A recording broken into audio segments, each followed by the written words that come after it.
Alrighty. Good evening to all pro wrestling fans of all shapes and sizes from all around the world. Welcome to another live pro wrestling talk stream brought to you by Blitzball Champ Gaming. I'm your host, your MC, Blitzball Champ Jason Ingram. Currently, it is Tuesday, December 30th, 2025. It's almost the end of 2025. We got another day after this, but it's coming to a close very, very soon. Hope everybody is doing well. Hope everybody's 2025 was good overall. Mine was pretty fantastic. Had its challenges, but pretty fantastic. I hope y'all's was fantastic as well. But we got some last couple of big things to talk about before we enter into 2026. I wanted to finish off with a couple of reviews. Had to play catch up on a bunch of shows, and I finally did. So I wanted to get on here and review them. So we got 4. I'm going to do them in chronological order. So we got the last Sendai Girls show of the year, the last Marvelous show of the year, AEW Worlds End 2025, STARDOM DREAM QUEENDOM 2025. I saved that one for last. But yeah, got a lot to get through. So buckle up, get your favorite snack, get your favorite drink, because we're about to go in. Blood Money, welcome to the stream. Goodness gracious. I just got on here and already you're unloading. Gotta go with the pacing of the show, Blood Money. Gotta go with the pacing. But let's see. Yo Blitz, I've watched AEW Worlds End and last night Stardom Dream Queendom. Stardom Dream Queendom, my prediction is solid, but the Rambo and EXV versus Mi Vida Loca missed the prediction. Rina and Starlight Kid issues this. I'm gonna get into that later. I'm gonna start with the smaller shows first, but save that. Save that, because I'm gonna get into that later. I just we just got started. Gotta turn on the fryer first before we start cooking. Okay. Gonna start off with the Sendai Girls show first. The last Sendai Girls show of the year took place at the Sendai Pit, December 26th. Was only 5 matches. But yeah, let's go ahead and get right into it. Glenn, welcome to the stream. I see you. But yeah, we're gonna get to those. Just bear with me. Just going in order here, but we're gonna get to those. Okay, Sendai Girls. Got my graphics up. Let's go ahead and get right into the action. First match.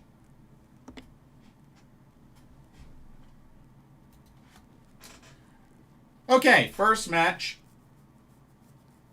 Had a singles match between Stardom's Ema Maishima and the current Sendai Girls Junior World Champion, YUNA. Good, solid opening match between both of these ladies. Good to see Emma back on another Sendai Girls show. Believe this is her second or third, something like that. But yeah, good to start off with the rookies to open up the show. It was definitely back and forth. Both ladies got in a good amount of offense. And honestly, did not expect this outcome, but it went the distance because it ended in a time limit draw. Went back and forth. It was only a 10-minute time limit match. And yeah, went to a time limit draw. It looked like Ema was about to go for the cover right before time expired, but couldn't make the cover in time. And yeah, time limit draw. But who knows? Maybe this could set up a potential future opportunity for Ema Maishima to challenge for the Sendai Girls Junior World Championship. But we open up the show with a time limit draw. But good action from both ladies. Alrighty. Next up, we get into some tag team action. Check this one out. Alrighty. So we had the team of Amale and Senka Akatsuki taking on the team of the Hardcore Queen Dash Chisako and Yura Suzuki. Pretty solid match overall. Match lasted 11 minutes 47 seconds, so had a good amount of time. And I haven't seen Amale. I'm trying to think. The last time I really saw her, I know she wrestled a lot in NXT UK. She's known as the French Hope. Also a former WXW Women's Champion. But this was a decent match. Very action-packed. I definitely liked the back and forth between Senka and Dash. And lately, Amale has been wrestling for Marvelous. I believe she pretty much represents Marvelous, the Marvelous promotion. So, overall, this was Team Marvelous versus Team Sendai Girls. But the action was really good. Definitely enjoyed it from start to finish. But it would be Dash Chisako, the Hardcore Queen, that would pick up the victory for her team, pinning Amale with a Northern Lights suplex. Dash Chisako, Yura Suzuki for the win. And I'm still reserving hope that Yura Suzuki will get a shot at the Sendai Girls Junior World Championship. But, after the match, Senka got on the mic and called out YUNA. And it looks like she challenged for the Sendai Girls World Junior Championship. Because we have to also remember, Senka did win the Jaja Uma tournament a while back. So therefore, she pretty much has earned the right to have first dibs to challenge for said title. Now, I'm not sure when the title match is going to happen, but I assume it's going to be sometime early next year. But looking forward to it. Looking forward to Senka getting her opportunity. And who knows? She could end up dethroning YUNA. But we'll see. But got to keep an eye out. See when she's going to get her title shot. Alrighty. Let's go to the next match. This one was a pretty entertaining one. Check this one out. Alrighty. We had a singles match between Ryo Mizunami and Manami. Woo! This was an entertaining match. Definitely like both of these ladies. These ladies have gone up against each other. They've teamed up with each other, so they're very familiar.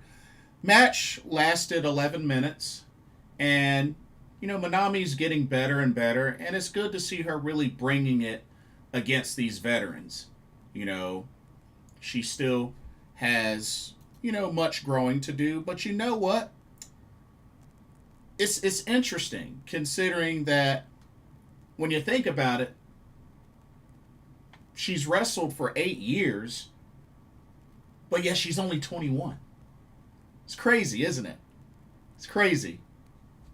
But, hey, she started very young, and I think it's safe to say she's in her prime now. 8 years in the business, and she's only 21? Yeah, she's got a lot of years ahead of her, So it's like, she's not a rookie, but she's young, so to speak. You know what I mean? So, but hey, that's a good thing. She's very charismatic. She knows how to draw the crowd. The crowd loves her. She definitely seems to be a fan favorite in Sendai Girls. So, yeah, I think she'll only get better and better. And, she's a former Sendai Girls World Junior Champion and Tag Champion. So, give it time. Give it time. But at some point, I think she will be in contention for that Sendai Girls World title. It's only a matter of time.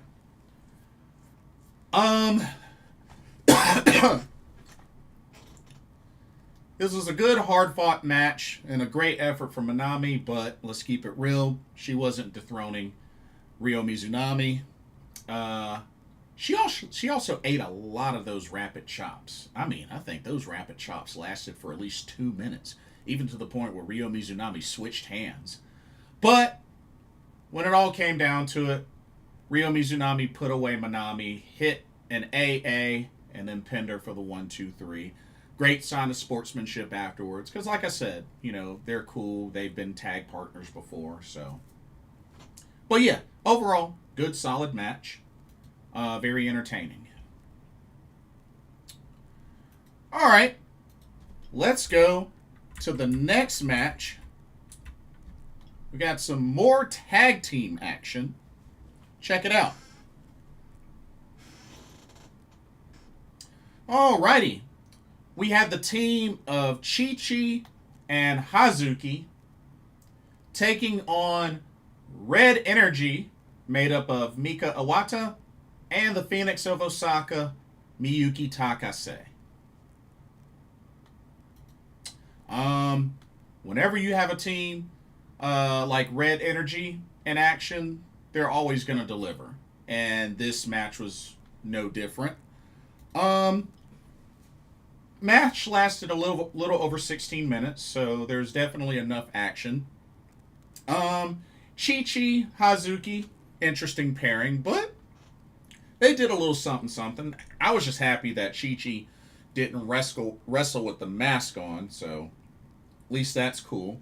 By the way, she was also randomly approached in public by a Spanish photographer. I remember seeing postings about that. Thought that was interesting. Not only that, Chi-Chi speaks English as well. So, just wanted to throw that out there. But, solid match. Definitely back and forth. And like I said, Hazuki and Chi-Chi going up against a well-established team like Red Energy was definitely challenging. But they put up a good fight together. But would not be enough as Mika Iwata put away Chi-Chi with a Lion Thunder and pinned her for the 1-2-3. Red Energy, your winners. And Hazuki and Mika Iwata kind of got face to face there like they were about to start brawling. So, I don't know. Maybe we'll eventually get a singles match between Mika Iwata and Hazuki. I would love to see that match. I think that match would be fire. But yeah, I would love to see that match. But Red Energy for the victory.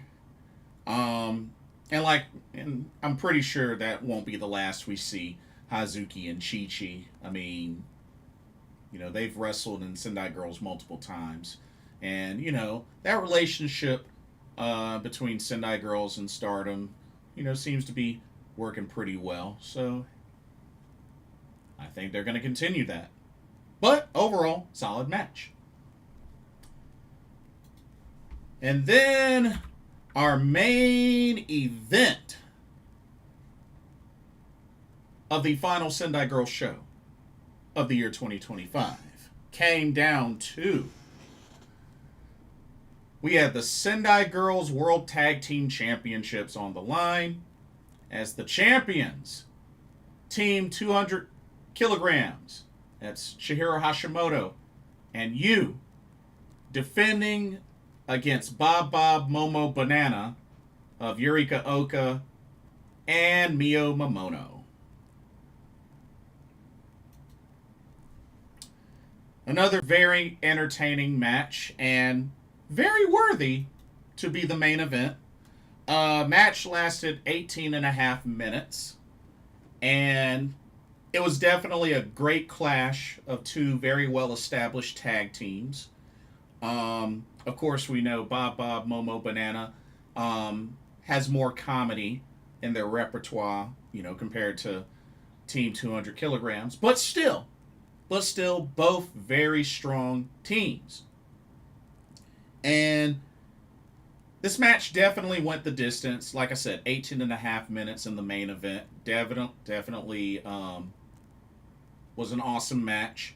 And I believe that this is technically the last time you and Big Hosh team. Because remember, you had her retirement on December 28th. And her final match was against Big Hosh. So this was technically their last time teaming up. And they definitely made it count. They made it count. They made it memorable. I mean, they came very close.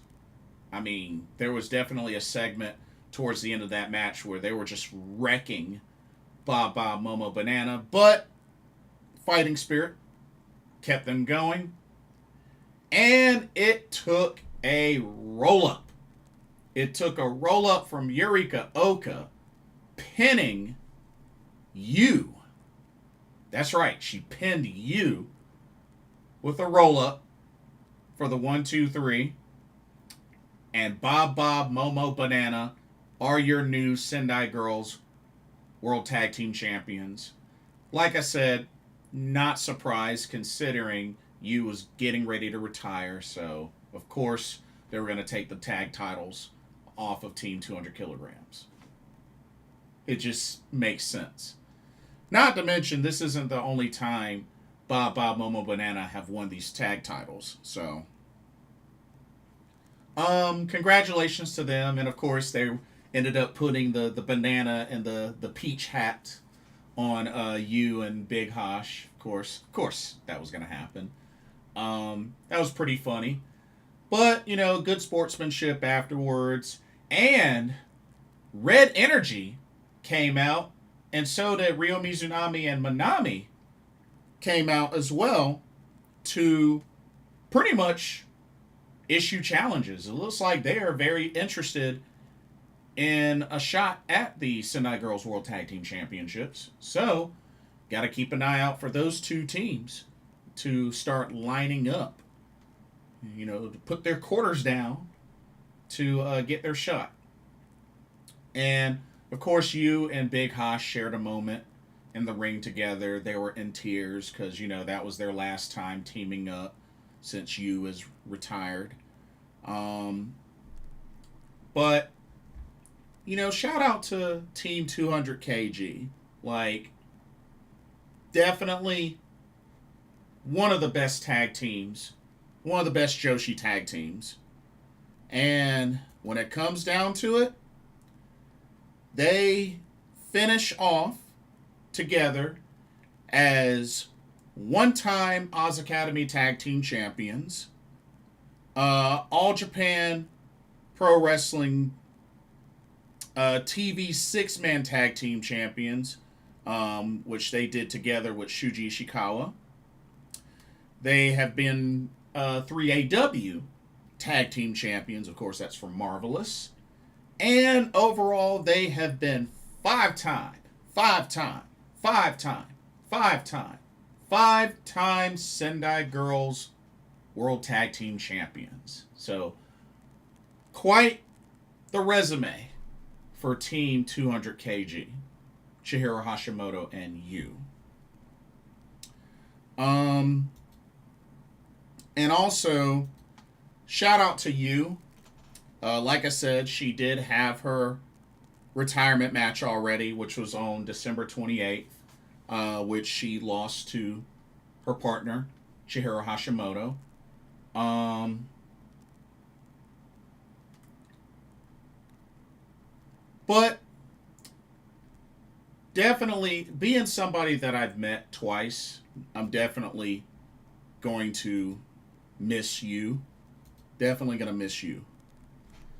Glenn says, with all respect to Baba Momo Banana, I think I would have booked the whole tag team belt session differently. How so? Like, would you had rather it be a different team that won the belts?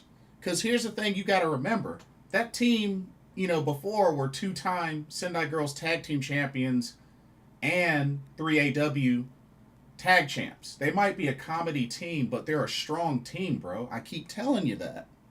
They're a strong team.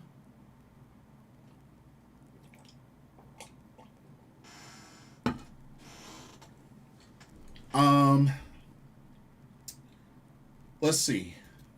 So, as I was saying, somebody that I've met twice in America. You was very, very nice, very sweet woman. And, I just wish her the best with whatever she decides to do post retirement. And, I think overall, she had a pretty dang on good career.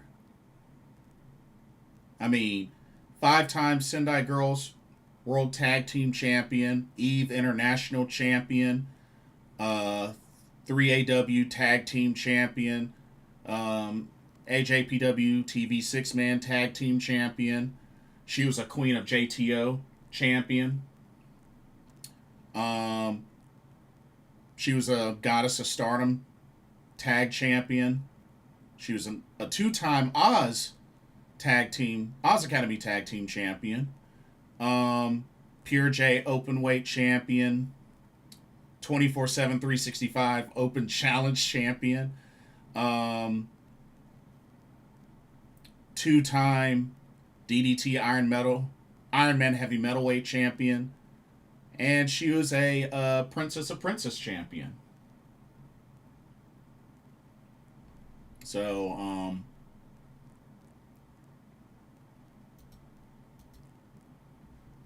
quite a resume.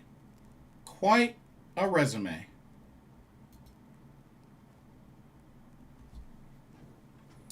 Um, Glenn says, I got no problem with Team Banana. Just by herself, Mio Momona is one of the best. I mean, yeah, she's one of the best, but hey, put some respect on Yurika Oka. That woman's a former Sendai Girls Junior World Champion, and she was champion for 245 days. You better put some respect on her. Shoot, she's been a singles champion just like Mio Momono. Um, I think I would have had BMI lose to Cosmic Angels, then have someone like Red Energy beat them to signify a new direction, a new generation. I mean, new direction, new generation. I mean, Red Energy is a pretty well known. Well, I guess they've only won the tag titles once. So, I mean, yeah, I guess that's kind of fair. Red Energy, I wouldn't have had a problem with that. They're another well-established tag team. So, yeah, I guess I could deal with that. Why not? But you better put some respect on Yurika Oka. Um, but yeah, best of luck to you and whatever she decides to do next. And I'm gonna miss her. And like I said, I'm blessed that I got an opportunity to meet her not once but twice, both times in North Carolina. So, good stuff. Okay. Let's switch gears to Marvelous. So Marvelous had their last show on December 28th at Corcoran Hall. 6 matches. 6 matches on this card. Glenn says, or conversely, had the team of Hash and Mika win the belts back for Sendai Girls as the standard bearers.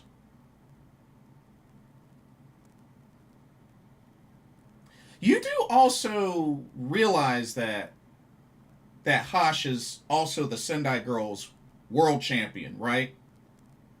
I mean, do you want her to have both the tag and world championships? I'm just saying. Because she also has that title as well. Not to mention,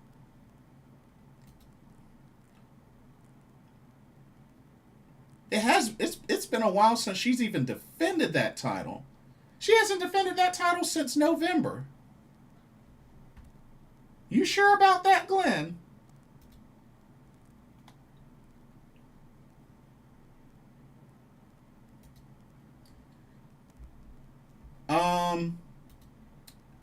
Okay, Marvelous. Okay. Marvelous was a good show. Marvelous was a really good show.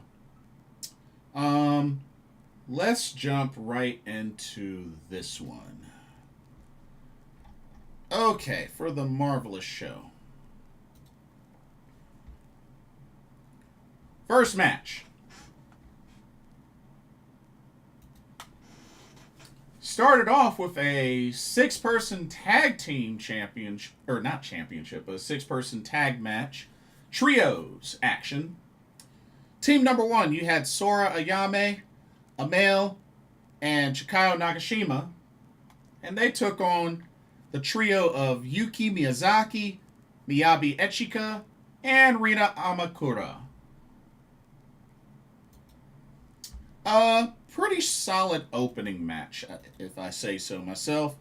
Lasted a little over 12 and a half minutes, so it got in a good amount of time. And I actually haven't seen Echika Miyabi in a while, because I know she usually wrestles on PPP Tokyo, if I remember correctly. So I don't usually see her much outside of that. And, I haven't really seen much PPP Tokyo anyways, so.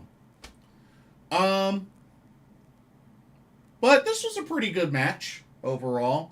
I know, Yuki Miyazaki was up to her shenanigans as usual, which I know she's getting ready to retire as well. That's coming up. But pretty entertaining match. I think everybody got involved. And I have to say, Ichika Miyabi has some really powerful open hand strikes. I mean, that and her chops, she was really laying it on. I was pretty impressed. But it would be Yuki Miyazaki that would get the victory for her team as she pinned Sora Ayame after hitting a running lariat and pinned her for the 1-2-3.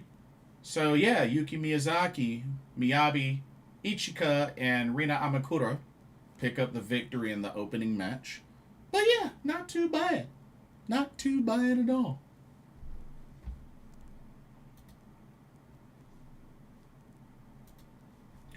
Alrighty. Let's go to the next match. We had singles action. Check this one out. Alrighty, we had a singles match between Ai Hozan and Kaoru Ito.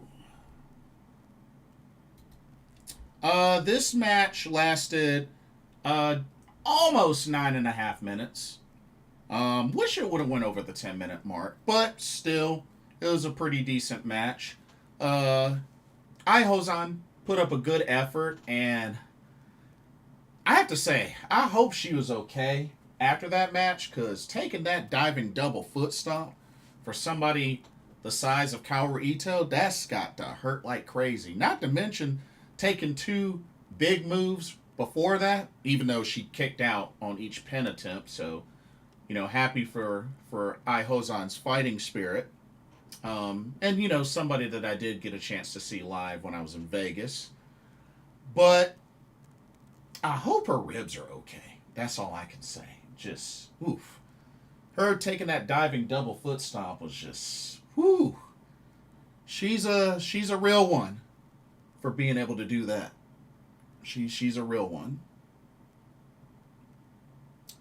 But she gave it a good effort. Had definitely some sequences of offense that she laid onto Kaoru Ito. The drop kick barrages, the multiple pin attempts, and, just firing back. So, shout out to Ai Hozan. She gave it a good effort. But after that nasty diving double foot stomp from Kaoru Ito, that just did in Ai Hozan, and she pinned her for the 1-2-3. Kaoru Ito, your winner. Good sign of sportsmanship afterwards, from the veteran to the rookie. I think it's one of those things where just more and more it's good to see a lot of these rookies get time on these Marvelous shows and really, and I know they get tested. I know they get tested against veterans or whatnot, but I don't know. It would be nice if it just got to a point where the veterans would put over the young talent like that. But, I mean, I get that I guess it's a culture / honor, respect thing in Japan, is what I think of. But, I don't know. Glenn says, I think next year Sora will start hitting her stride. Ai Hozan was on a bit of a win streak until now. Yeah. I think that's pretty accurate. Okay.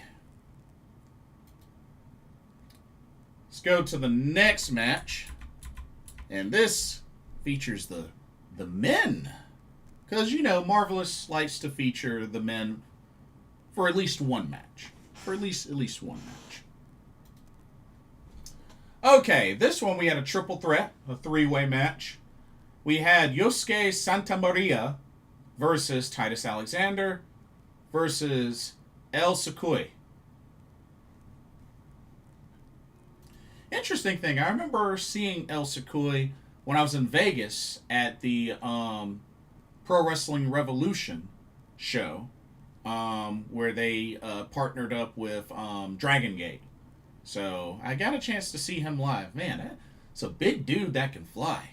Man, it's pretty impressive seeing these big guys fly the way that they do.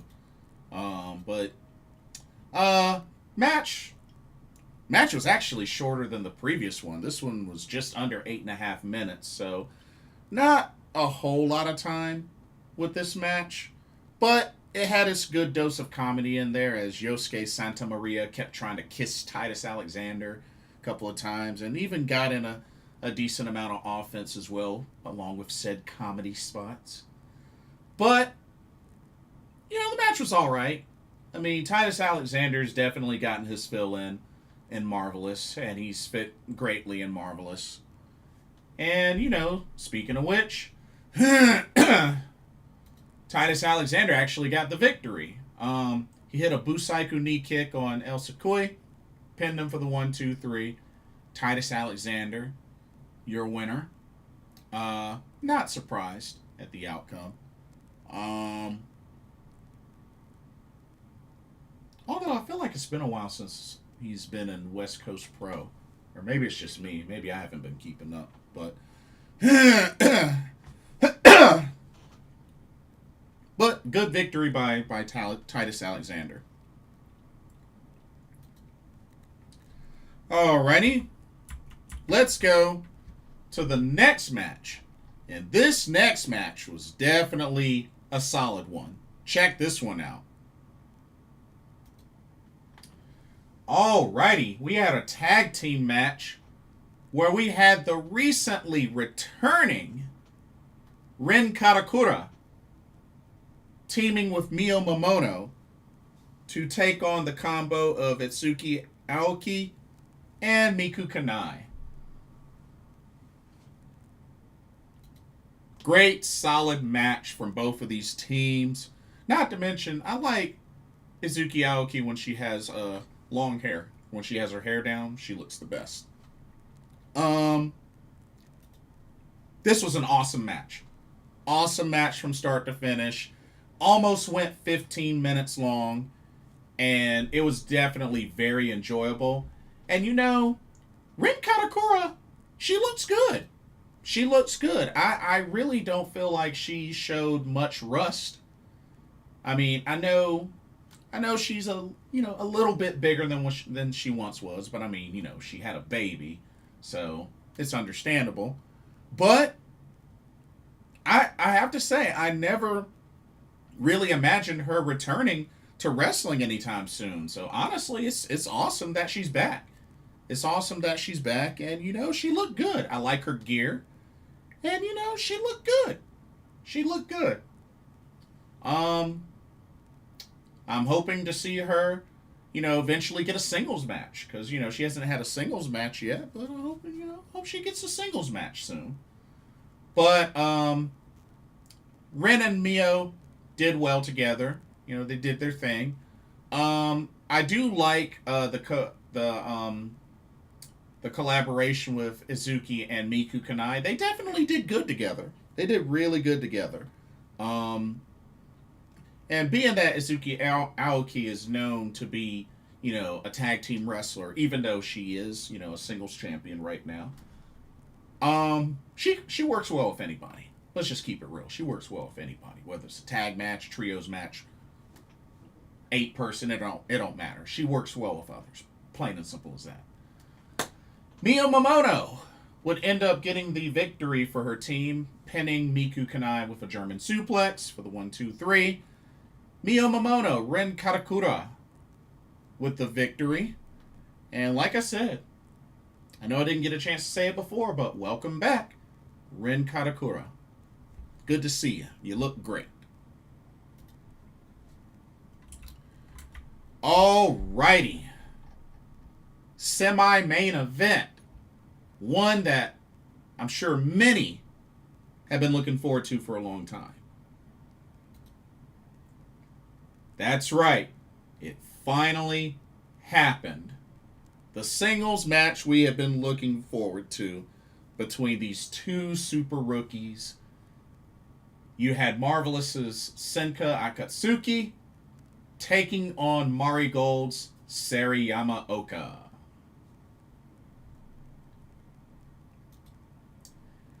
This match definitely lived up to the hype. I do wish it could have been longer. It was just under 12 and a half minutes. So I wish it could have been a little longer. I wish it could have went 15 minutes. But it was still very action-packed. Back and forth. It still delivered. Not to mention, this was their first singles match together. So, I mean, this won't be the last. Let's keep it real. This won't be the last. But they definitely delivered. Glenn says, I haven't really seen a lot of Ren, but she was impressive. Well, the thing is, she had been gone for a long time because she moved to Canada where her husband and they had a baby. So that's why you haven't seen her, because she's been in Canada for like a good number of years. Like, this was Ren's first match back. Or at least, the trios match that was on the 21st, that was her first match back since 2023. So, yeah. There's a reason why you haven't seen her. So, yeah. But, really good to have her back, though. But yeah, Senka and Sari definitely went at it. Hard-hitting, action-packed. Definitely did not disappoint. But as I've said before, this definitely won't be the last time they meet in a singles match. Guaranteed. But when it was all said and done, it would be the hometown or the home promotion gal that would pick up the victory as Senka Akatsuki hit a beautiful frog splash, got the pin for the 1-2-3, and Senka Akatsuki defeats Super Rookie Sari Yamaoka in their first singles match together. Congratulations to Senka. But you know something? I could see them running it back in a Mari Gold ring. I could see that happen. I don't know when, but probably some point, maybe early next year, they might just run it back in Mari Gold. You know what I mean? Because why not? But definitely won't be the last time we see those two in a singles match together. Okay. And then the main event of the final Marvelous show of the year 2025, which was in Corcoran Hall, came down to the 3AW Tag Team Championships on the line. As the champions, Spark Rush, that's Sari and Takumi Aroha, defending against Magenta, made up of Maria and Rico. Whoo-wee! They definitely made this match count. Went a little over 20 and a half minutes. This match got very chaotic. Very chaotic. Oh, man. Oh, man. This match was entertaining and chaotic. I mean, from start to finish, and even after the match, it was chaotic. Of course, Magenta used shenanigans. Even using handcuffs. But it was cool to see Spark Rush improvise even while handcuffed. But yeah, there were definitely shenanigans. And you know what? It was hard hitting. It got chaotic. But I have to say, Magenta did what they had to do.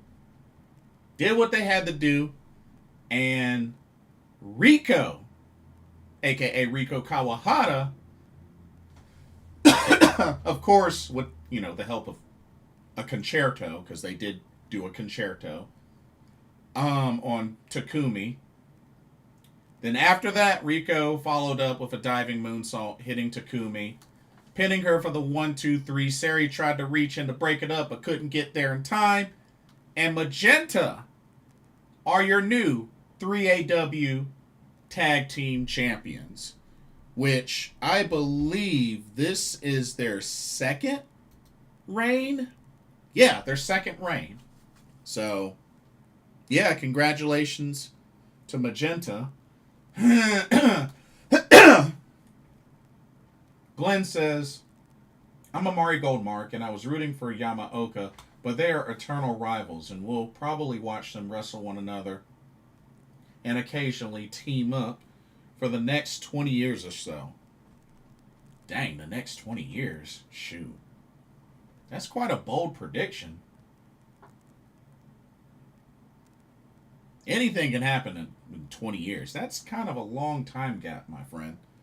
But hey, I don't hate it. But solid, marvelous show. And yeah, we got new champs. And it was very chaotic. I mean, even after the match, Takumi, was still attacking Magenta, and Sari was pissed as well. Like, yeah, it was chaotic. It was very chaotic, even post-match. But the 3AW Tag Team Championships are back in the hands of Magenta, Maria, and Rico. Even though I can't stand the whole no eyebrow emo look.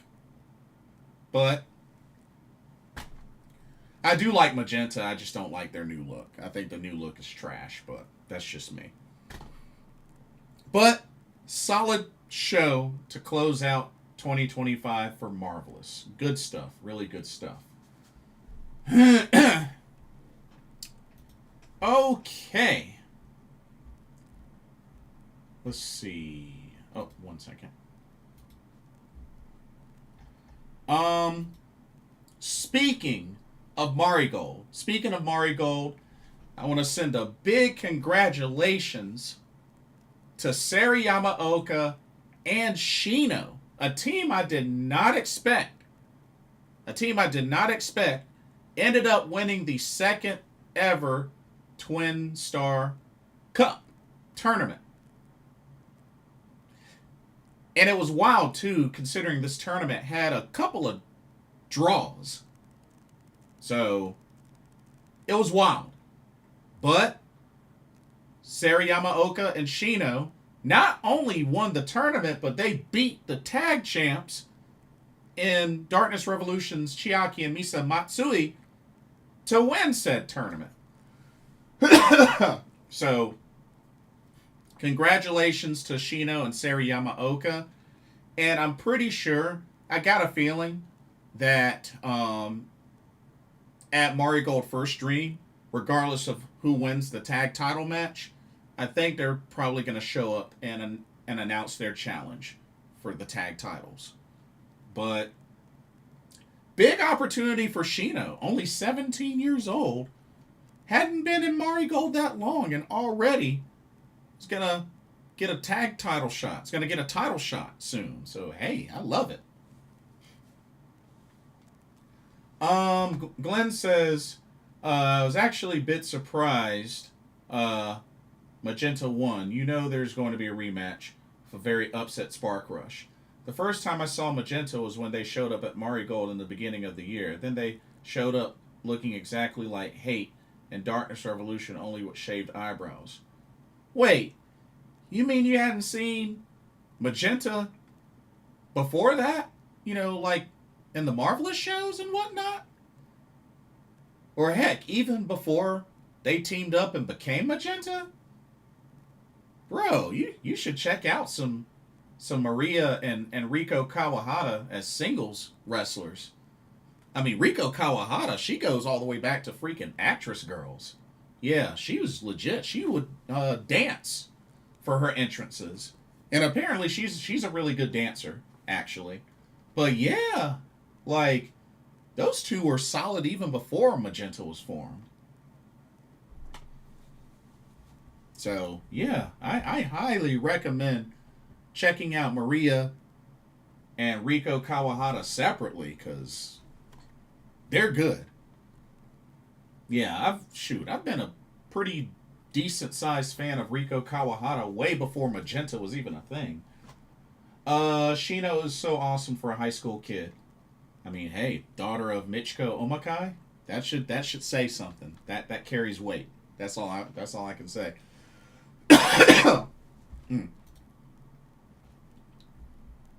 Okay, now we're going to switch gears to some AEW.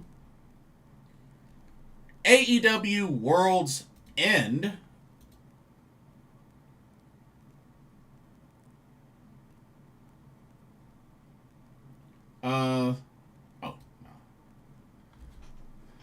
Glenn says, dude, I didn't even know about Marvelous until they showed up at Marigold, even though Marvelous was in Wrestle Universe. I've educated myself since. That's your problem.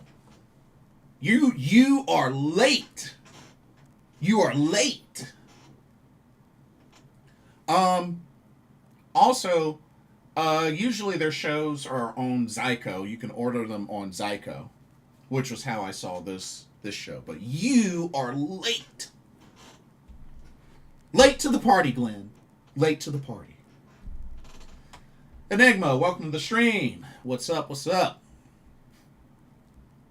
Okay, AEW Worlds End.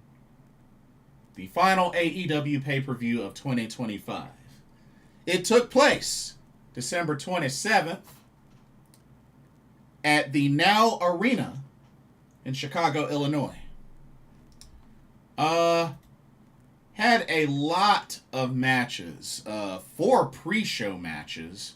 And of course, they finish up the Continental Classic Tournament, semis and finals, and a good number of title matches on this card. So, got quite a bit to cover. But let's dive into this pre-show. Get my graphics out. So, the pre-show, of course, is called the 0 Hour. Let's get into it. First match. Had a tag match. We had the Sisters of Sin, that's Sky Blue and Julia Hart, taking on the combo of the Renaissance Woman, Hyan, and Maya World. A pretty solid opening match, in my honest opinion. Lasted 6 minutes, 10 seconds. Wasn't long, but I mean, can't really expect, many long matches in the 0 Hour. So, but had a good amount of action, and at least it was a good match to really kind of showcase some of the chemistry with Hyan and Maya World, which I believe they are both from Texas, by the way. I know Hyan has competed in DPW quite a bit, and Maya World I got a chance to see for the first time while I was in Vegas earlier this year. But overall, pretty decent match for a pre-show match. But it will be the Sisters of Sin that picked up the victory as they hit that double team assisted Uranagi finisher. Double team finisher. I don't know if they had a specific name for that.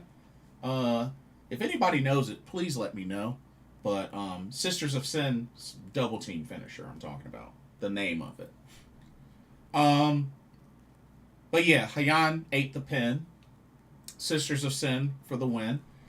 But shout out to Hyan and Maya World as they were made official. They are all elite. They are signed to AEW. So congratulations to those two. Very well deserved. But yeah, good stuff. Good stuff. All right. Let's go to the next match.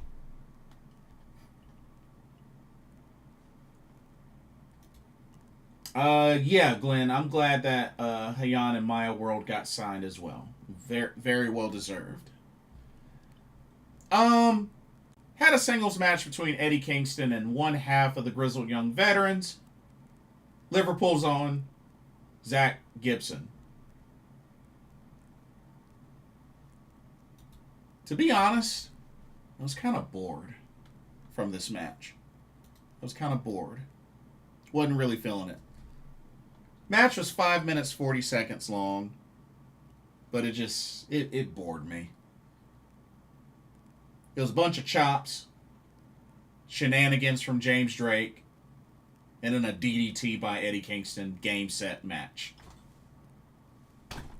GYV started beating down Eddie Kingston. Ortiz returns for the save. So Ortiz is back. And yeah. That's it.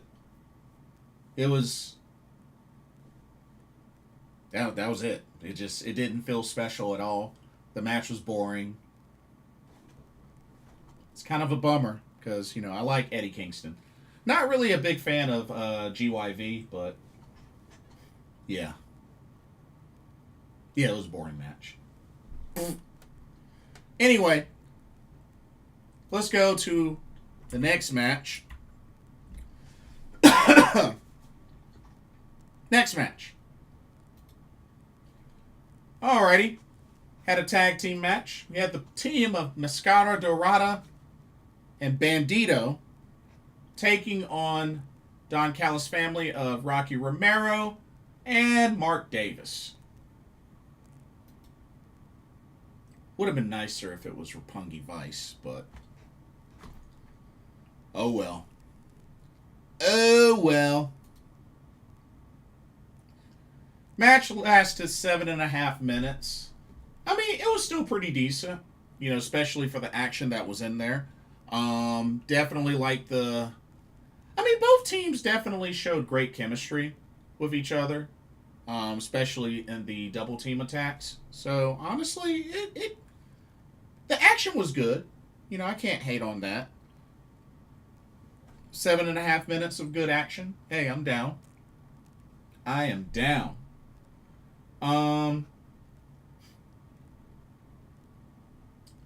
But Bandito pinned Rocky Romero, hit that 21 plex, pinned him for the 1-2-3. Bandito Mascara Dorada, your winner. But, you know, not bad. Not a bad match. Glenn says, gotta be honest, I really wasn't looking for Ortiz to return. I spent the whole PLE hoping for Switchblade to return. Is he cleared? Has there been any update that he's cleared? Because I'm still wondering about that. I didn't think he was cleared yet, but I hope he is. I mean, maybe he is. I don't know. You tell me. I wish I knew. I didn't think he was cleared, but you know, maybe he is. And then the last pre-show match came down to an 8-man tag. Alrighty. In this match, you had the combination of Jet Speed and Jurassic Express. That's Speedball Mike Bailey, the Jet Kevin Knight, Jack Perry, and Luchasaurus. And they took on the Demand and Josh Alexander. Of course, the Demand made up of Ricochet, Toa Leona, Bishop Khan. Match was alright. Lasted 9 minutes. But, you know, there was a lot of action. The Demand tried to take out Jurassic Express preemptively as they were coming down the ramp, and even disposed of Luchasaurus, or at least it seemed like he was disposed. He eventually came back to the ring, all taped up and bruised and all that, and was able to help turn the tide of the match, because it definitely seemed like the Demand and Josh Alexander was in control for a good portion of the match. But hey, once they were able to get Luchasaurus back, then that was pretty much the turning point. And Jack Perry was able to get the victory for the team, hitting a running knee strike on Ricochet and then pinning him for the 1-2-3, which I believe that might have opened him up for a shot at the AEW, was it AEW National Championship? Yeah.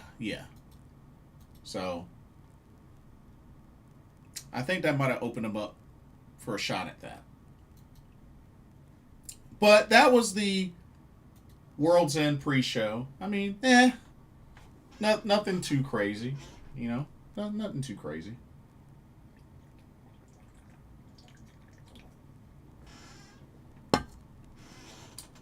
All right. Let's get into the main card. The main card of World's End. I don't know why I keep saying at World's End. It's World's End. Okay. Main card started off hot, because it started off with the Continental Classic semifinal matches. The first one was between the Rainmaker, Kazuchika Okada, who's the Continental Champion and AEW Unified Champion. And, of course, he went one-on-one with the IWGP World Champion, Konosuke Takeshita. Well, I know a lot of people were saying that this really should have happened in the finals, but it didn't. But one way or another, we were going to get this matchup regardless from this tournament. So, here we go. Match lasted 17 minutes and 17 seconds. Pretty much did what it was supposed to, went back and forth. I mean, these two, not the only time they faced each other. They've been at each other's necks. Went back and forth. Not a fan of the finish. Not a fan of the finish. And I think it's only going to, further the story. But let's keep it real. Takeshita is either going to leave or is going to get, booted out of the Don Callis family. It's only a matter of time. But it took a attack with a screwdriver from Okada to Takeshita to drop him. Then he pinned him for the 1-2-3. And the Rainmaker advances to the finals of the Continental Classic. Like I said, hated the finish, but yeah. It's terrible, too, considering the two competitors in the match. But that happens sometimes. But really, really bad finish. Glenn says Jack Perry seems to be finding his direction. Seems to be that way. At least so far. So far.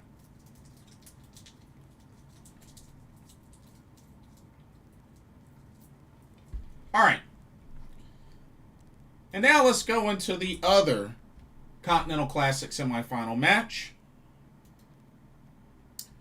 This was the Protostar Kyle Fletcher versus the leader of the Death Riders, Jon Moxley. And I think the biggest surprise to many, first, this match lasted 23 and a half minutes. But the big surprise was that the crowd was on the side of Jon Moxley. That's right. They were cheering for Jon Moxley. Despite all the damage and harm this dude has caused to many others, including the Death Riders. Crowd was cheering for Jon Moxley. It's crazy. It's crazy. But yeah, match was hard hitting. Definitely back and forth between both these competitors. Really could have gone either way. But when it was all said and done, it would be Jon Moxley that eventually would put Kyle Fletcher to sleep with a sleeper hold, wrenched in really, really good.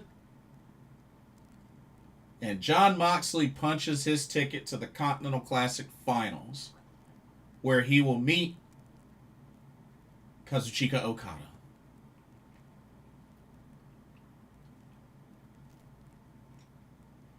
But yeah, that was definitely a big surprise.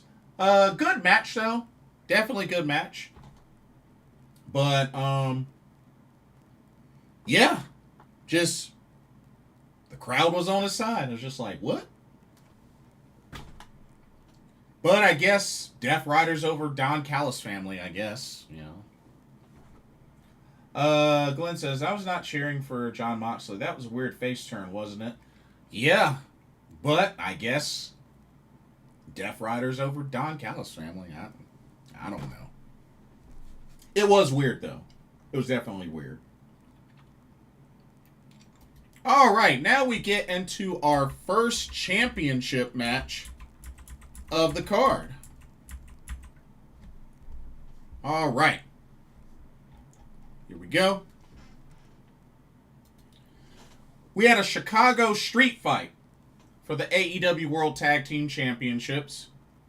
The champions, FTR, that's Dax Harwood, Cash Wheeler, defended against the Bang Bang Gang of Austin Gunn and Juice Robinson.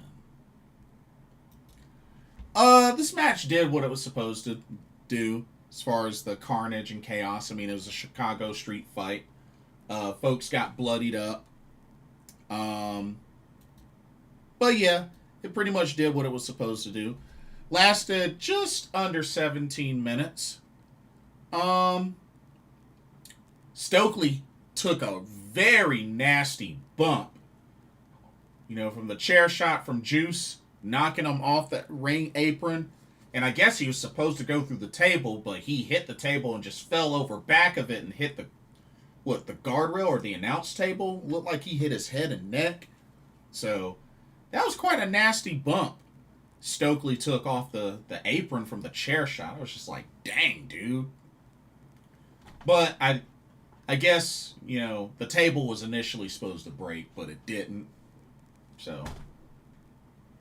But yeah, that was rough. That was really rough. Not to mention, as rough as the finish was. Oh my god. Like, that's too many pile drivers. That's too many pile drivers. But Dax, the Axe, pin Austin Gunn after it took a second stump pile driver, but this time it was on the title belt. Even though he already took one stump pile driver and then a pile driver before that on the trash can. Just, that's too many pile drivers. But it took one last stump pile driver on the title belt. Dax pinned Austin Gunn for the 3 count. FTR still your AEW World Tag Team Champions. Not surprised at the outcome, but whew, that's too many pile drivers. That's all I can say. It's too many pile drivers. It's too many. It's too many. Too many pile drivers. Too many pile drivers. Okay. Continuing with the Tag Team Championship action, we go from the men to the ladies. All right, AEW Women's World Tag Team Championships on the line. As the champions, the Babes of Wrath, that's Willow Nightingale, Harley Cameron, defending against the mega combo of Mercedes Moné and Athena. Big first defense for the Babes of Wrath.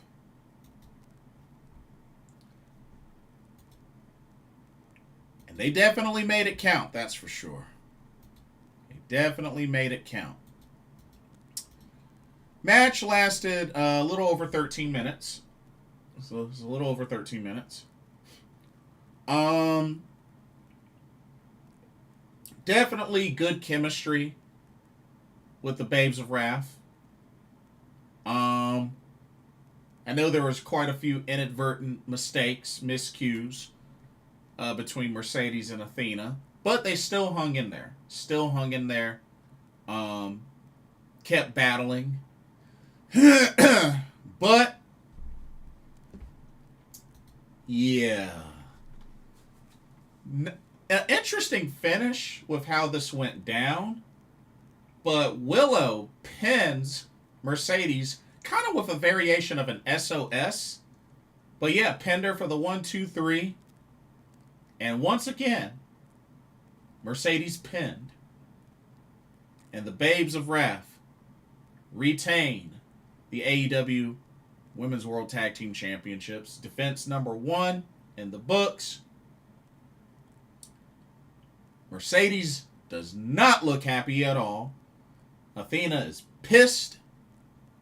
And you could definitely see it when they eventually went backstage to interview Mercedes. Glenn says, that was hilarious when Stoke missed the table entirely. I didn't think he could jump that far. Honestly, I was more concerned for him because of the way he landed, but that's just me. But it looked kind of nasty. But I'm glad he's okay, though. I'm glad he's okay. But that looked nasty. But yeah, they did a segment where they interviewed Mercedes. And I believe Willow is going to get a shot at the TBS title. So Willow gets a chance to take the title from the woman that originally beat her for it. So That should be interesting. But yeah, that's going to be, I believe, at New Year's Smash that they announced, I think. Alrighty. Let's go to the next match.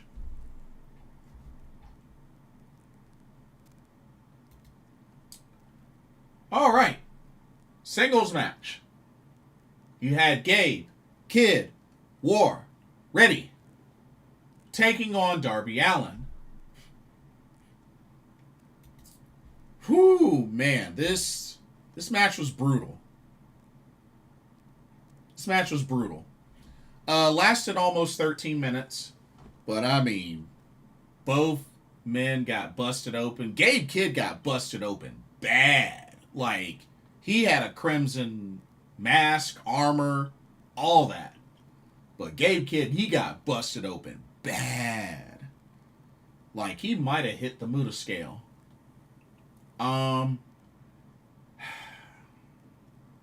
Only thing I can say is it's a blessing and a miracle that Darby Allin is still alive and not paralyzed. I'm just saying. It is a miracle that dude is not paralyzed by now. Because that dude be taking some nasty, insane bumps that he really shouldn't be taking. Just... But, at this point, it's like that's what you can expect in a Darby Allin match. Those nasty spots, and him looking like he's almost going to paralyze himself. So, yeah. Yeah. But, the finish was kind of whack. Darby had Gabe had Darby in a sleeper hold. And he rolled back and reversed it into a pin for the 1-2-3. And Darby Allin gets the victory on Gabe, Kid, War, Ready. It's kind of a whack finish, but yeah. You know Gabe Kid had to get like crazy stitched up. It's crazy. Glenn says Darby's a crazy man. What can we say? We can say that he needs to tone it down before he paralyzes himself and can't walk anymore. That's what we can say. Next up. Oh man. I don't know whose idea it was to name this, but I guess I kind of get it. Next up was the Mixed Nuts Mayhem, which was pretty much, this was a tornado tag match. The Death Riders, Marina Shafir, Daniel Garcia, Wheeler Yuta, Claudio Castagnoli, taking on Timeless Tony Storm and the conglomeration of Roderick Strong, Orange Cassidy, and Mark Briscoe. This was a pretty good match. Lasted almost 12 and a half minutes. And, you know, I love the little dancing spot with Orange Cassidy and Tony Storm kind of doing the whole waltz. I thought that was pretty cool. It was a pretty entertaining spot. But yeah, I liked the segment between Marina Shafir and Orange Cassidy with the hands in the pockets. You know, they both did it. And even the moment where we had husband and wife standing across the ring from each other. That's right. Roderick Strong and Marina Shafir locking eyes and, you know, kind of, you know, they exchanged a few blows, but nothing too crazy. I mean, you know, they're husband and wife. We all know that. But it was nice that they teased that. It was nice that they gave a little tease, a little taste of that. But overall, pretty solid match. You know, I enjoyed it. I definitely enjoyed it. Mark Briscoe ended up pinning Wheeler Yuta after hitting him with a J Driller. Hit him with the J Driller. Pin him for the 1-2-3. Tony Storm and the conglomeration pick up the victory. They celebrate together. And yeah, pretty good match. Pretty good match. Alrighty, let's go to the next match, which I have to say was actually one of my favorite matches of this whole card. Back to the ladies. Alright, this was for the AEW Women's World Championship. The champion, Chris Statlander, defending against Jamie Hayter. Hard-hitting back-and-forth match between champion and also former champion. Match went over 18 minutes. And like I said, these ladies went at it. They went at it. Even to the point where they hit each other with their opponent's finishers. It was that good. It was that crazy. Honestly, it really could have gone either way. Could have gone either way. But Jamie Hayter gave it a great effort. But it would not be enough, as eventually Chris Statlander hits the Saturday Night Fever on Jamie Hayter, pinning her for the 1-2-3. Chris Statlander still your AEW Women's World Champion. And I have to say, she's been establishing herself really, really well. I mean, this was somebody that was former TBS champion, and yeah, she's made the jump from TBS champion to world champion, and she's looking good. She's looking good. So shout out to Chris Statlander. Good victory. Okay, I don't have the graphic for it, but semifinal ended up being the Continental Classic Finals, which came down to the Rainmaker, Kazuchika Okada, and Jon Moxley. Oh, Glenn says, I enjoyed the little dance scene with Orange Cassidy and Tony Storm. Did you pick up any tips? What? Man, you know I'm a Latin dancer. Shoot, I ain't about no waltz. I'm a bachata guy. I'm a merengue guy. I like to move hips, Glenn. Shoot.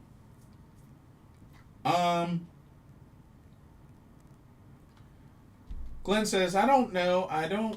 I'm not really expecting Statlander to last too long with the belt. Oh, yeah? I mean, like I said, she's been pretty much ready for the world title. I mean, she's defended the TBS title so many times. So, I mean, you know, Ivan Perez, thank you for the sub. I mean, she's defended the TBS title, 14 times? 14 or 15 times? So, I mean, she's been pretty well established. And it was only a matter of time before she became AEW Women's World Champion. So,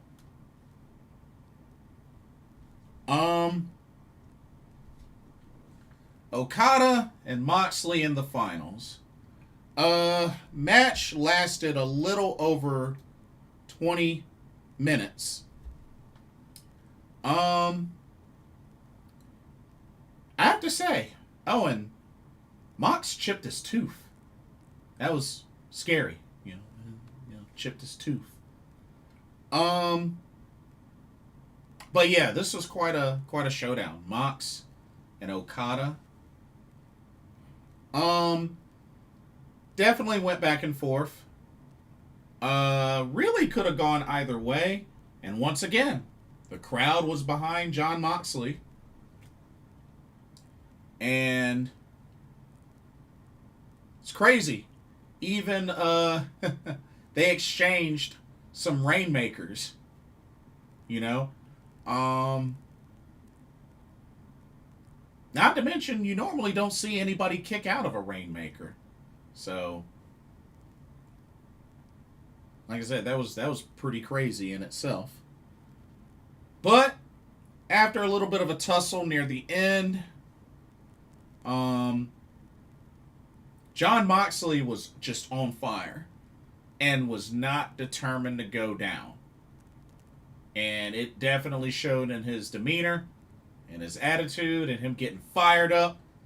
He was determined not to go down, and it paid off for him as he eventually hit the Death Rider on Okada, pinned him for the 1-2-3, and there you have it, ladies and gentlemen.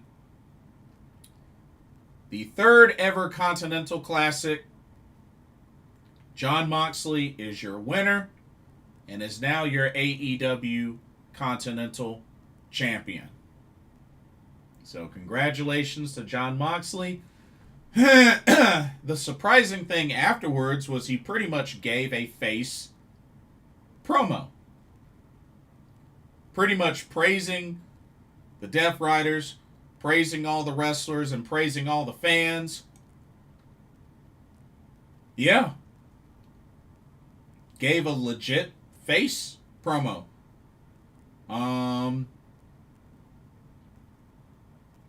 I don't know what this is going to lead to. I mean, some say that Death Riders might turn on him. But I don't know. This just kind of happened just out of the blue, it seemed. It just happened out of the blue. You know what I mean? So it's surprising. Surprising that it even went this direction. But Jon Moxley wins. Okay. And then the main event of World's End 2025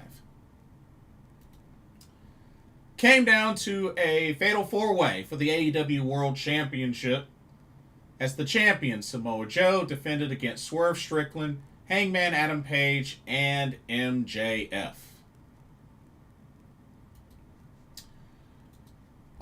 Match lasted around 20 and a half minutes, so just a little bit longer than the Continental Classic Finals. Shout out to Swerve Strickland rocking Green Lantern inspired gear. Thought that was pretty cool. Very action packed from all four competitors.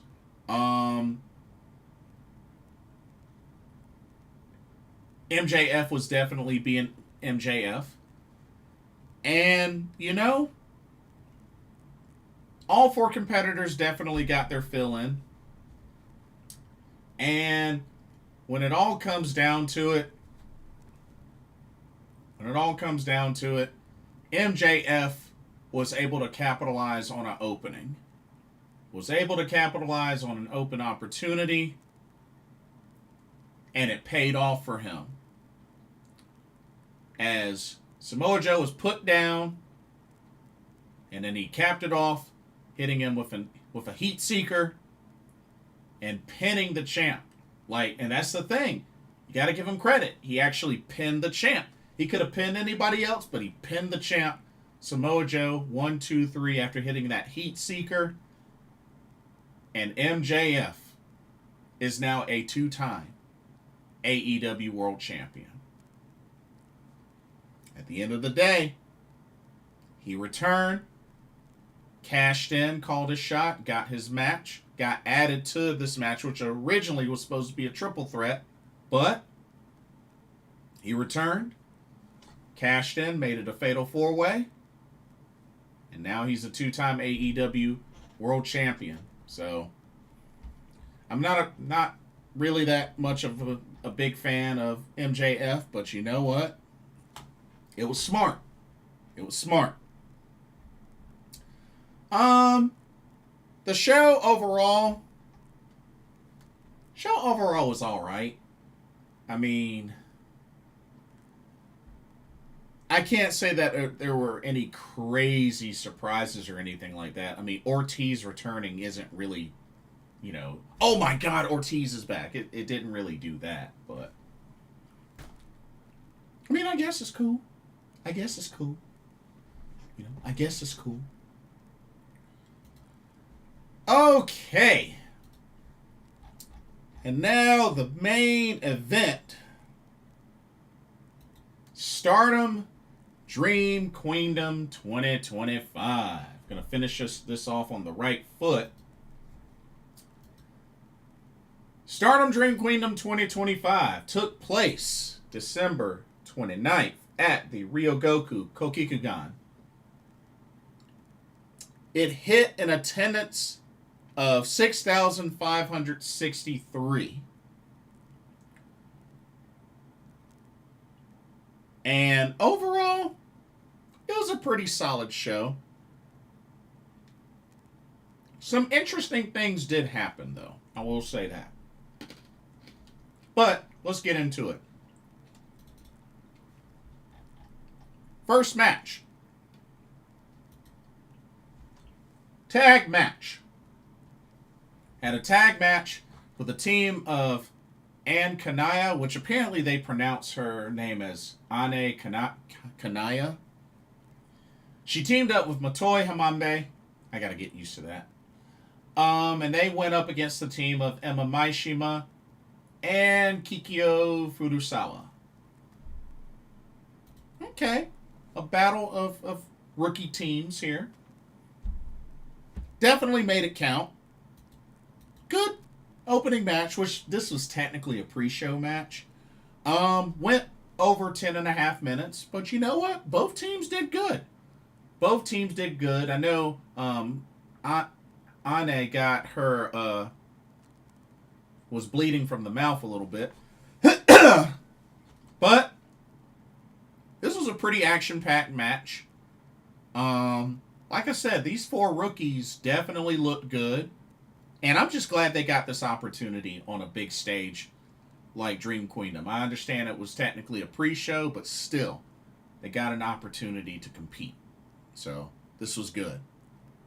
This was definitely good. Really could have gone either way. But it would end up being Ema Maishima submits Ane with a Boston Crab. And she tried to hold on for as long as she could, but once she got dragged back to the middle of the ring, that was pretty much it. But a great effort from both rookie teams. But it would be Ema Maishima and Kikyo Furusawa who walk away with the victory. Good stuff, good stuff. All right, next up, we had more tag team action. All right. In this tag team match, we had the team of Karate Brave, of Tomoka Inaba and Shuri, taking on Starbomb, which is Azumi, and a returning Starlight Kid. Very enjoyable match. Starbomb, Karate Brave, they made this match definitely count. Lasted more than 12.5 minutes. Went back and forth. I loved just the chemistry of both teams. These two teams really went at it. And there's still some beef between Starlight Kid and Tomoka Inaba. But both teams definitely went at it. And it was very enjoyable. But it would be Starlight Kid shining bright in her return match as she pinned Tomoka Inaba after hitting a diving moonsault. Starbomb are your winners. And after the match, it looked like Starlight Kid and Azumi were kind of eyeing Shuri's IWGP Women's Championship. You know, she was kind of eyeing it a little bit. You know, just saying. But great match. Great tag team match. Welcome back, Starlight Kid. She looked great. All right. Let's go to our next match. And this is where it got pretty wild. for obvious reasons. All right, we had the year-end Stardom Rumble. And your competitors: B. Priestley, Momokogo, Yura Hime, Yuna Mizumori, Saki Kashima, Ami Sore, Hina, Lady C, Rani Yagami, Kyoka Kotatsu, Waka Tsukiyama, Rion, Mei Sera, Miyazaki, Akira Kuragane, Koguma, Rina, Azusa Inaba, Fukigen Def, and Olympia were in this match. Overall, the match lasted 36 and a half minutes. 36 and a half minutes. First off, I'm going to go over order of appearance, and then I'm going to go over the order of eliminations. So, order of appearance. So, the first four that started off this match, excuse me, the first four were Miyu Amasaki was number 1, Rion number 2, Akira Kuragane number 3, Azusa Inaba number 4. So, those are your first four competitors. And then, order of appearance. Lady C, then Yuna Mizumori, then Kyoka Kotatsu, then Momokogo, then Koguma, then Rani Yagami, then Ami Sore, then Olympia, Hina, Mei Sera, Fukigen Def, Yura Hime, B. Priestley,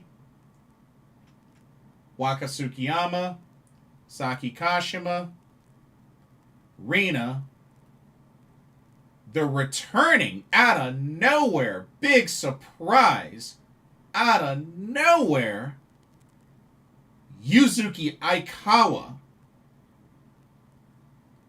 That's right, Yuzuki Aikawa was pretty much the last to enter. This is the same Yuzuki Aikawa that is the first Goddess of Stardom tag champion, the first ever Wonder of Stardom champion. She was also a 5-star Grand Prix winner as well. But yeah, just out of nowhere, she showed up and competed in this match. It was crazy. It was really, really crazy. Ricardo, welcome to the stream. How's it going? It's going good. How are you? I'm getting ready to watch Great Wrestling in about 2 hours on their YouTube channel, and Saul TJP is on the card. Yeah, I believe he's going up against El Lindemann, right? But yeah, I believe that's the last. Yeah, because I think he's going up against El Lindemann, and I think Michiko is defending the Evolution Strong championship against Chi-Chi, I believe. I think it was against Chi-Chi. I could be wrong. Okay. I'm going to tell you right now, Yuzuki Aikawa looked like she hasn't missed a beat. She didn't look rusty at all. She did get bruised up a little bit on her chin, but she looked good. She looked really good. Also, best segment of the whole entire match was seeing Rani Yagami. She ended up doing the Kuma. Even though Shuri was getting angry, she was like, Rana, don't you freaking do it. Don't you freaking do it. And it's funny because they ended up distracting Shuri and putting the bear hat across her face, and then of course Rani Yagami ended up doing the Kuma anyway. Ricardo says also saw that Great Wrestling uploaded a huge collection of their events that were only available for members during the past year, I believe. Oh, really? Nice. Nice. I forgot. That's right, they switched to a paywall. Ew. Switched to a paywall. Oh well. Okay. Order of eliminations. Let's dive in. So, Rion was the first one that got eliminated. Akira Kuragane eliminated Rion, pinned her with a half butterfly suplex. Azusa Inaba pinned Akira Kuragane with a leg capture pin. Koguma pinned Azusa with a Kuma roll. Rana then pinned Koguma with a schoolgirl, and of course everybody kind of helped her. Of course that wasn't long after she did the Kuma. YUNA pinned Rana Yagami with the Supergirl pin. Olympia eliminated Kyoka over the top rope, tossing her over the top rope. Ami Sore and Lady C eliminated Momokogo, tossing her over the top rope. Fukigen Def pinned both Yuna and Mei Sarah, so pinning Aquastella together with roll-ups at the same time. Then B pinned Fukigen Def after hitting a Falcon Arrow. Olympia eliminates Waka over the top rope. Lady C eliminates Olympia and accidentally, well, technically Olympia pulled Ami's leg off, but technically Lady C eliminated both Olympia and Ami Sourei over the top rope, even though Olympia pulled her leg down. Saki Kashima pinned Lady C with the Kishi Kaisei. Hina pinned Saki with the Gato Clutch. Rina eliminated B over the top rope. Yuzuki Aikawa pinned Yuria Hime with the Tiger Suplex. And then Hina, Rina, and Miyu together eliminated Yuzuki over the top rope. And the final three came down to Miyu Amasaki, Hina, and Rina. Those were your final three. Okay? Miyu ended up pinning Hina with the Heaven's Bridge. So it came down to Rina and Miyu Amasaki. It went back and forth. But Rina would end up pinning Miyu after hitting the Pink Devil. And Rina wins the Stardom Year-End Rumble. So congratulations to Rina. Big victory there.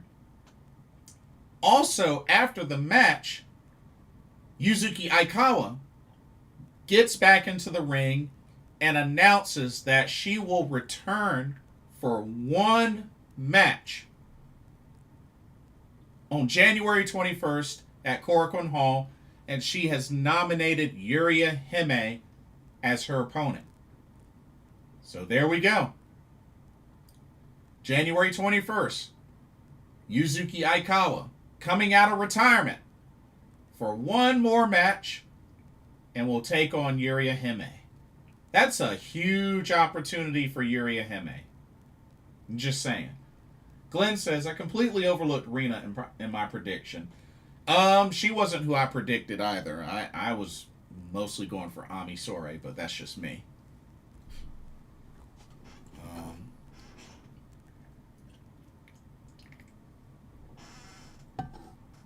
Okay. Let's go to the next match. Whew, and this match was wild. Really wild. Okay. You got an 8-woman tag match.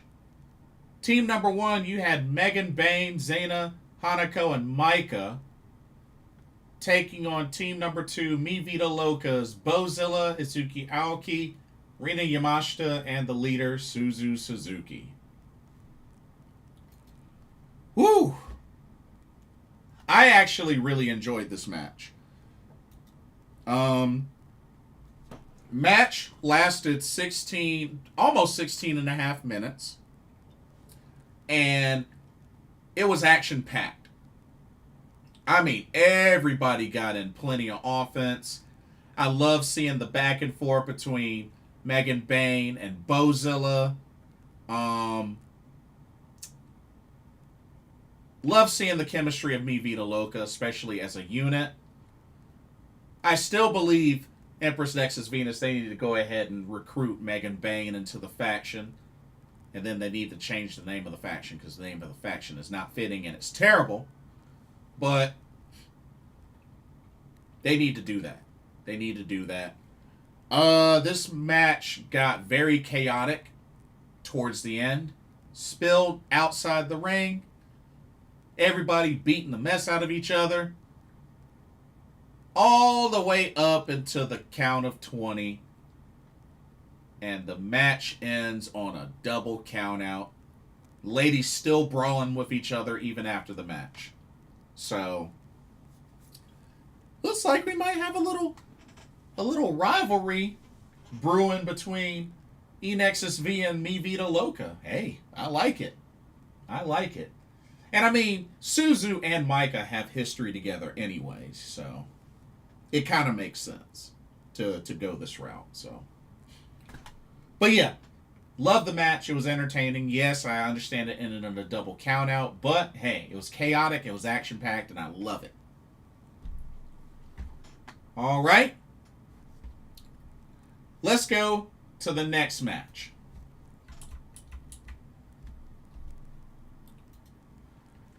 All right, special singles match, a re-debut as Hazuki went one-on-one with the re-debut Fuwa-chan.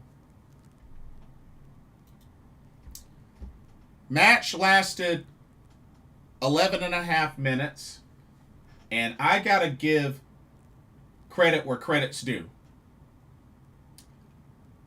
Glenn says, I got a call tonight. Is SLK the one who can finally beat Saya? No. I don't think she's going to do it. To be honest with you, I think they may push for Saya to break Io's defense record. And she has to get 6 more to tie, 7 more to break it. I got to give credit where credit's due. Fuwa-chan looked great in this match. She really took it to Hazuki. Hazuki gave her her money's worth. But I have to say, Fuwa-chan looked awesome in this match. Hands down, she looked awesome in this match. I mean, great drop kicks, great offense. She had a mean suplex, a beautiful shining wizard, or beautiful crossbody. Saw her do some submission work. Fuwa-chan looked awesome in this match. Especially going up against a veteran like Hazuki, who I know has been training her, but still, Fuwa-chan, she put on a clinic, and she looked awesome. Definitely, so much better than what her last match was. She has greatly improved. And honestly, I think she's got a bright future. With a performance like that, she's got a bright future. I know Hazuki ultimately got the win. She hit the diving senton, then pinned her for the 1-2-3. But Fuwa-chan looked really good in this match. I was very impressed with her performance. And she's only going to get better. She's only going to get better. And like I said, keep an eye on her. Keep an eye on her. Looking forward to her getting some more matches. But Fuwa-chan looked awesome. She looked awesome. All right. Let's go to the next match. All right. We had another special singles match as Natsupoi went one-on-one with one of her good friends, Sari. Good sign of sportsmanship at the beginning. They did shake hands. This match lasted almost 18 and a half minutes. And Poi really, really brought it. I have to say, the slap battle that they had was pretty intense. Seeing Sari just flip Poi onto the apron, and then her eventually recovering so quick was insane. Seeing Poi kick out of after 4 Uranagis was pretty impressive. And like I said, Poi really put up an excellent fight. It was needed, especially against somebody like Sari. Like I said, these two go way back as far as actress girls. Because like I said, this was their 3rd singles match against each other. Because they've had a singles match in Actress Girls and they've had a singles match in TJPW. So I honestly thought 3rd time was going to be the charm for Natsupoi. And she threw everything against Sari. But would unfortunately come up short as she ate a wrist clutch Uranagi. And Sari put her away for the 1-2-3. Offered a handshake. Poi slapped it away. Sari hugged her anyway. Dang. I honestly thought Poi was going to do it. But now she's 0-3 in singles matches against Sari. Only thing I can think of is maybe she can beat Sari, maybe on a Sariism show. I don't know. But I'm still hoping that Poi will eventually beat Sari one-on-one. It's got to happen at some point. I thought it would have been at Dream Queendom. I thought 3rd time would have been the charm, but guess not. Guess not. All right. Let's get into some championship matches. First up, a rematch of the Goddess of Stardom Tag League Finals of this year, but this time the belts are on the line. The Goddess of Stardom Tag titles on the line as the champs. BMI 2000 of Natsuko Tora and Ruaka defending against the New Blood Tag Team Champions and winners of the Goddess Tag League, Sakurara, that's Sayaka Kurara, and Aya Sakura. Shout out to the both of the ladies of Sakurara rocking new gear. They came out in new gear. Thought was pretty cool. But yeah, match lasted just barely under 20 minutes, and it definitely went the distance. I thought this match was better than their Goddess Tag League Finals match. Definitely went back and forth. And Sakurara, they were doing great. Unfortunately, Kurara hit an inadvertent Tokimeki spear on Aya Sakura. That was a turning point. That was definitely a turning point. It was pretty cool to see both of them kick out of the after getting hit by the freezer bombs from both ladies of BMI 2000.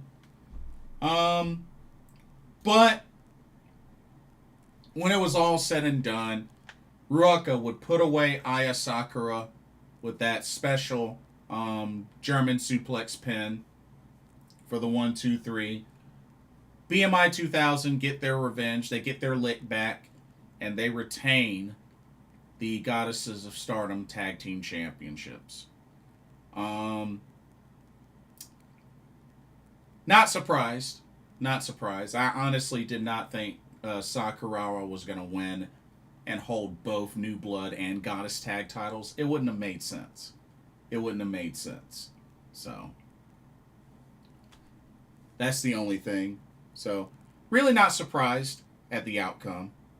So, all right.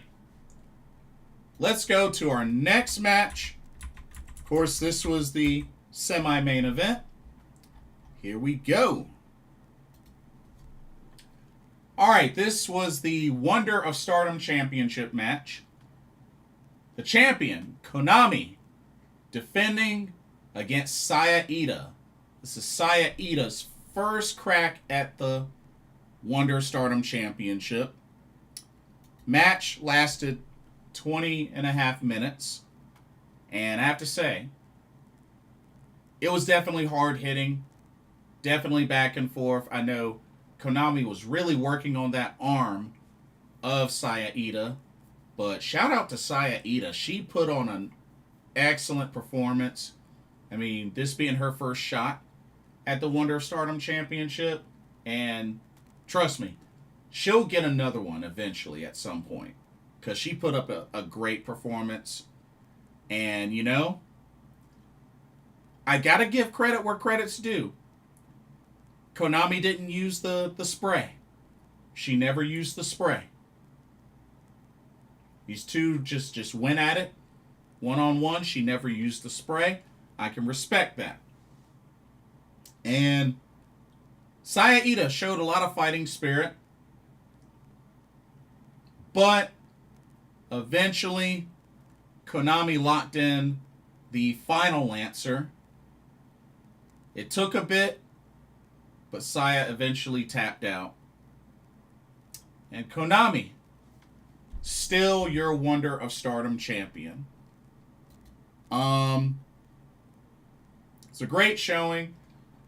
Sportsmanship at the beginning, but then Konami attacked Saya right after the handshake. So, that went out the window. But, defense number 1 in the books for Konami. But then, after that sequence, Rina, that's right, her stablemate, Rina, who was also her stablemate back in Tokyo Cyber Squad, gets into the ring and she challenges Konami for the Wonder of Stardom Championship. Okay. So sounds like we have that to look forward to, which I don't know when that match is going to happen. Maybe that happens in February at Supreme Fight in Osaka, but we'll see. I don't know. But I'm looking forward to that match. So, hey, I can dig it. And then the main event of Stardom Dream Queendom 2025 came down to the World of Stardom Championship. As the champion, the Phoenix Queen, Saya Kamitani, defended against Saori Anou. First off, I really loved Saori Anou's entrance gear and her ring gear. I mean, it looked pretty awesome. Match lasted a little more than 22 and a half minutes. Definitely went the distance, and it got pretty ugly. We saw the use of a chain by both Saya and Saori Anou. I mean, attempting to pretty much choke and hang each other with said chain. The fight even went all the way into the crowd, into the stands in Ryogoku. So, yeah, it was pretty intense. Definitely went back and forth between both these ladies. And I understand, not ultimately the main event everybody was hoping for, but they still delivered a great match.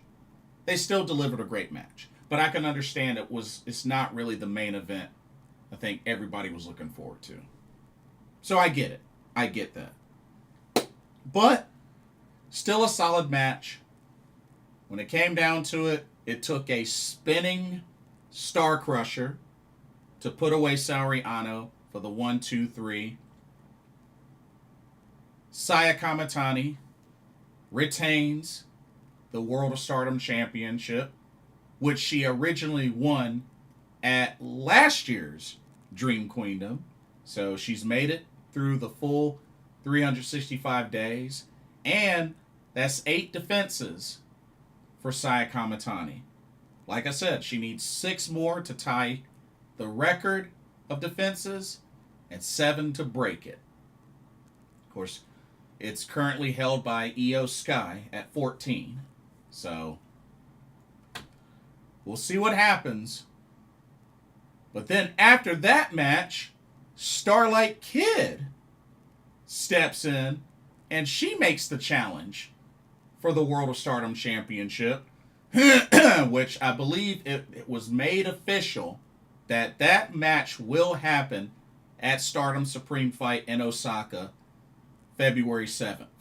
So, Saya and Starlight Kid, that should be big. I think this is Starlight Kid's first crack at the World of Stardom Championship, if I remember correctly.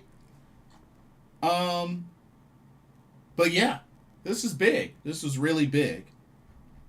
But overall, Stardom Dream Queendom 2025, was still a solid show.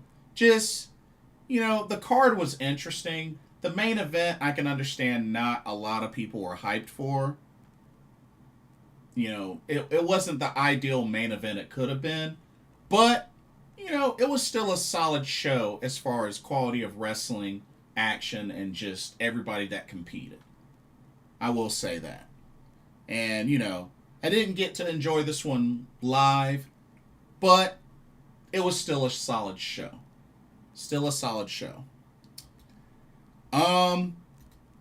They did, however, make a couple of announcements during the ad break, because they did a little ad break. So that's pretty much how they close out 2025. But got some shows to look forward to in the new year. So they announced, they got the New Year Dream Tour, which they got some shows in Shinjuku Face, a day and a night show. That's January 3rd. They got New Year Stars in Corcoran on the 10th and the 11th. Got New Year Stars in Osaka on the 17th and 18th. And Takamatsu on the 19th. Corcoran Hall on the 21st. And then you got the Stardom 15th anniversary awards. You got the award show in Takadano Baba. That'll be on January 24th and 25th, so 2 days of that. And they're also going to do a autograph and photo session, so got that to look forward to. Shout out to all the fans that are going to be there for that. And they got a January 31st show at Corcoran Hall. So, dang, they're going to be at Corcoran Hall a couple of times next month. Interesting. And then in February, of course, don't forget, February 3rd and 4th, you got Stardom New Blood 28 and 29. That's the 3rd and 4th of February. Stardom Supreme Fight in Osaka. That's February 7th. So, big show to look forward to. Got a couple of other shows as well on February 13th, 15th, 20th, 21st, 22nd, 23rd, 28th. So that's for February. And then, of course, the Cinderella tournament is in March. So you got one show March 1st. Cinderella tournament starts March 6th. You got 2 Cinderella tournament shows on March 6th and 7th. And then the Cinderella tournament finals show will be on March 15th. So 3 shows for Cinderella Tournament 2026. March 6th, 7th, and the finals on the 15th. Also, for April, 2 big announcements for April.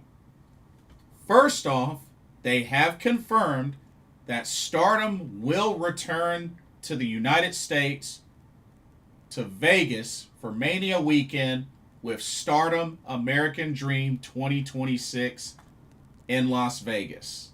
That's right. They're coming back. 2nd year in a row for Vegas. 3rd year in a row for the U.S. Because remember, last year they were in Philly. So, they were in Philly last year, Vegas this year, and now they're coming back to Vegas, confirmed, for next year in April. They haven't confirmed the specific date yet, but word is that it will be during Mania Week. It'll be during Mania Week. So, we got that to look forward to. And on April 26th will be All-Star Grand Queendom, and they will be right back at the Yokohama Arena. That's right, confirmed. Yokohama Arena for All-Star Grand Queendom 2026. So, a lot of exciting news and announcements for Stardom for 2026. I know I'm hyped. Like I said, I already booked my hotel for Vegas. So, I'm looking forward to that. And like I said, looking forward to hearing more news this year. I mean, we'll see what they do next year. I mean, this year they did 2 Stardom shows, so maybe they'll do a double header. Maybe they'll do one big show. I don't know. But I'm already predicting that Spark Joshi, they're probably going to do another collab with Spark Joshi. And yeah, I'm sure they're going to do meet and greets partnering up with Spark Joshi as well as WrestleCon. Because remember, WrestleCon and GCW The Collective will all be at the Horseshoe, which that's where I'll be staying at. But yeah, and I'm just looking forward to when they announce who'll be making the trip. I'm hoping for Ami Sore. She's at the top of my list. I'm also hoping for Natsupoi. I'm hoping for Saki Kashima because I didn't get a chance to meet her in Philly. I'm hoping Momokogo returns. Wakasukiyama. I'm hoping this time around we get Cosmic Angels because we didn't get Cosmic Angels this year. So, here's hope. Here's hope. But we'll see. We'll see what happens. But that'll do it for this live stream. I want to thank everybody for coming through and watching and chatting it up with me. Whew, that was a lot. That was a lot, but had to get it all out of the way while it was fresh in my mind and after finished catching up. But for those that are catching the archive of this, let me know your thoughts on each of the 4 shows I reviewed. The last Sendai Girls show, the last Marvelous show, AEW Worlds End 2025, Stardom Dream Queendom 2025. Let me know your thoughts. Were your predictions right? Let me know your favorite matches and all of the above. Don't forget to like, comment, subscribe, follow, all of the above. Thank y'all so much for watching, and I hope y'all enjoyed this live stream. And once again, Happy New Year. If I don't see y'all between now and 2026, I will see y'all in 2026 for another live pro wrestling talk brought to you by Blitzball Champ Gaming. My name is Jason Ingram. God bless you, and I'll see y'all in the next video and our live stream in 2026. Love y'all.